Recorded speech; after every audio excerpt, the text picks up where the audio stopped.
Kazakhstan, perhaps like no other country in the world, has suffered from the effects of nuclear weapons testing. The United Nations estimates that 1.5 million people suffered from the effects of nuclear radiation over 4 decades.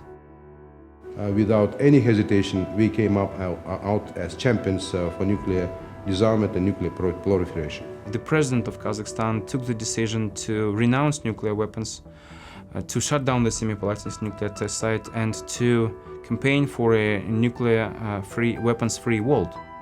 My president immediately understood that a false concept of being secure by possessing nuclear weapons was absolutely crazy. Therefore, he stuck to his own vision that the best security will be ensured when you get rid of these deadly weapons. President Nazarbayev's leadership in nuclear disarmament began with the closure of the Semipalatinsk nuclear test site in 1991, and then the renunciation of the nuclear weapons Kazakhstan inherited from the Soviet Union. But it didn't stop there. It continues over the past 2 decades through initiatives such as the initiative to establish a low-enriched uranium bank of the International Atomic Energy Agency. There are already plans to build globally 400 nuclear power plants. And there are still more countries around the world that are interested in starting a civilian nuclear energy program.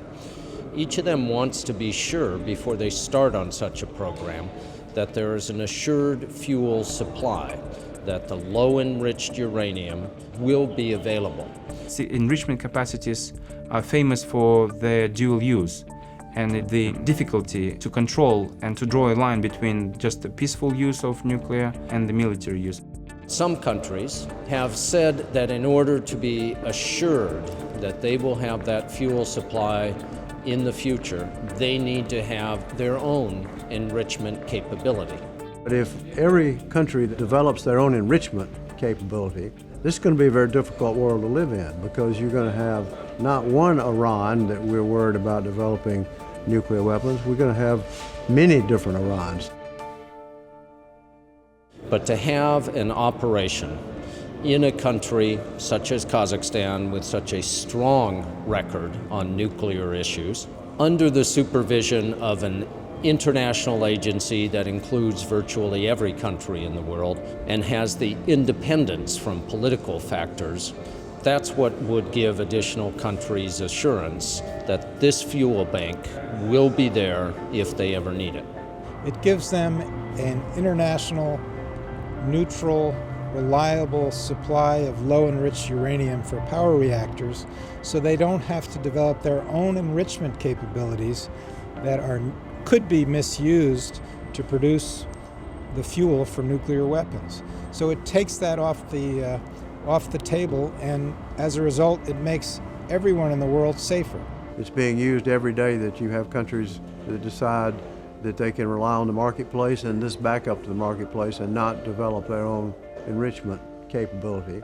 The fact that Kazakhstan was entrusted with this initiative to host this Leu Bank signals about the global recognition of Kazakhstan as the leader in nuclear disarmament and non-proliferation, global confidence that Kazakhstan will be able to deliver on this new important mission, and global support for Kazakhstan to succeed in this very important common effort.